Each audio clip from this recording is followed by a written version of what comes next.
E aí, pessoal, vamos mergulhar direto num dos maiores paradoxos da nossa história. Pensa comigo. A vida de um gladiador na Roma antiga era brutal. Na enorme maioria das vezes, era assustadoramente curta. Mas, ao mesmo tempo, esses caras tinham um nível de glamour que, sério, era puro status de estrela do rock. Eles arrastavam multidões, incluindo a elite e os maiores nomes da sociedade romana da época. Hoje, a gente vai entender exatamente quem eram essas lendas que dominavam as areias do Coliseu. E, em vez de fazer só um top 10 comum, a gente vai organizar essa explicação passando pelas seguintes categorias: a vida na arena, os favoritos do público, os mestres do combate, o homem contra a fera, a luta pela liberdade e, para fechar, o legado deles. Começando pela primeira parte, a vida na arena. Antes da gente falar de fama astronômica e glória, é fundamental olhar para a dura realidade desse mundo. Porque por trás de todos os mosaicos e dos gritos da multidão, a grande maioria dos combatentes lutava com unhas e dentes por um único prêmio. E não era o ouro, tá? Era a liberdade. E essa liberdade tinha um símbolo físico muito específico, a rudis. Imagina que essa pequena espada de madeira era simplesmente a conquista máxima para qualquer lutador. Era o atestado oficial de que a vida de perigo iminente e a escravidão tinham acabado. Entender o peso absurdo da rudis é o que cria o cenário perfeito para a gente compreender por que os homens que vamos conhecer agora lutavam de um jeito tão extraordinário e implacável. O que nos leva ao capítulo 2, os favoritos do público. Agora a gente vai mudar o foco para as mega celebridades daquela era. Lutadores que não só eram conhecidos em todos os cantos do império, mas que também exerciam uma influência direta sobre os próprios imperadores. Dá só uma olhada no nível de poder absoluto alcançado por um homem chamado Espículos. O imperador Nero era literalmente fã dele, a ponto de dar pro cara mais palácios e riquezas do que ele conseguiria gastar numa vida inteira. Mas olha que loucura, a história toma um rumo bem sombrio. Lá em 68 d.C., quando Nero se viu encurralado, o último desejo dele foi ter uma morte rápida especificamente pelas mãos de Espículos. Só que os assessores imperiais não conseguiram achar o gladiador a tempo, e esse trágico último desejo nunca foi realizado. E a fama desses homens não ficava só em Roma, não. Pega o caso de Tetraites, por exemplo. Ele virou um astro internacional lutando de peito nu, só com uma espada curta e um escudão retangular. A galera era tão maluca por ele que acompanhava suas vitórias, especialmente contra o rival Prudes, através de um verdadeiro merchandising da antiguidade. É isso mesmo, vasos de vidro com a imagem dele foram parar onde hoje ficam a França, a Inglaterra e a Hungria. Sem falar em pichações preservadas nas paredes de Pompeia, de 1817, que contam os feitos dele. Mas pouquíssimas histórias capturam o respeito das multidões como a épica batalha entre Prisco e Verus. Imagina o cenário, inauguração do grandioso anfiteatro Flaviano. Esses dois entram e travam um combate que, segundo o poeta Marcial, durou horas a fio. Foi um negócio de roer as unhas, nenhum cedia um milímetro sequer. Até que, num momento de puro respeito mútuo pela coragem fenomenal um do outro, ambos baixaram as armas e se submeteram ao mesmo tempo. O imperador Tito ficou tão comovido com esse espetáculo incrível que deu a espada de madeira, a rudis, para os dois ali na hora. Entrando na parte 3. Os mestres do combate. Aqui a gente deixa os brigões que só empolgavam a arquibancada para conhecer os verdadeiros especialistas. Homens que eram gênios táticos absolutos na arte da arena. É exatamente o caso de Hermes. Enquanto a maioria dos gladiadores focava em um único estilo de luta, o Hermes dominava pelo menos 3 técnicas diferentes. Isso deixava ele com uma vantagem quase injusta sobre qualquer oponente.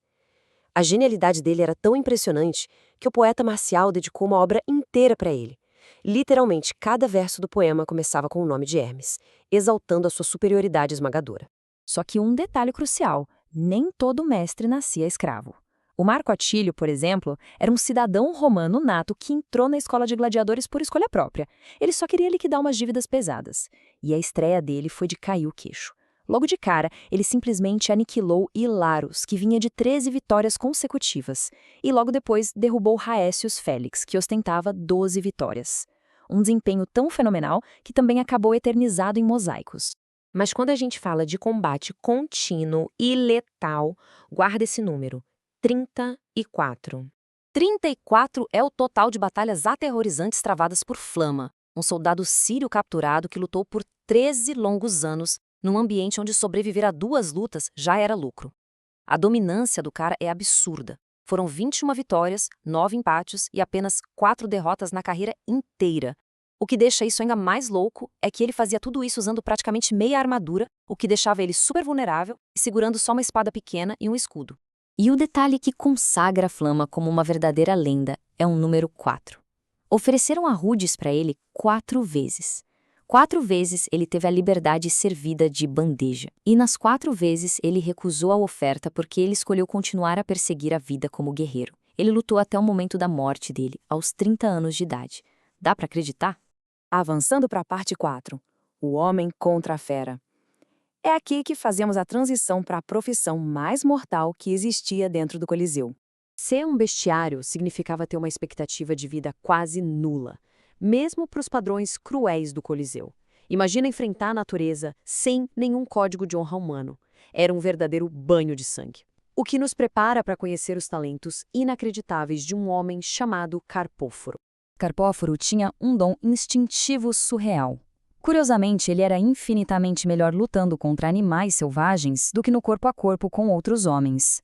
A rotina assustadora dele envolvia encarar leões, ursos, leopardos e até um rinoceronte enorme e feroz, que ele abateu de forma espetacular usando uma única lança. A coragem para fazer isso diariamente é simplesmente monumental.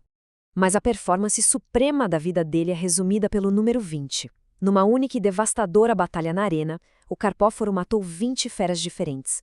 Foi uma demonstração de controle emocional e resistência que chocou todo mundo e marcou a história. Capítulo 5. A luta pela liberdade.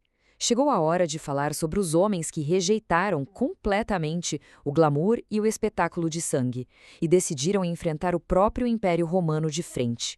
Tudo começa com uma fuga de 70 gladiadores de uma escola em Capua. Eles se refugiaram nas encostas do Monte Vesúvio, começaram a libertar e recrutar outros escravizados e, sob a liderança do famoso Espartaco, construíram um exército formidável.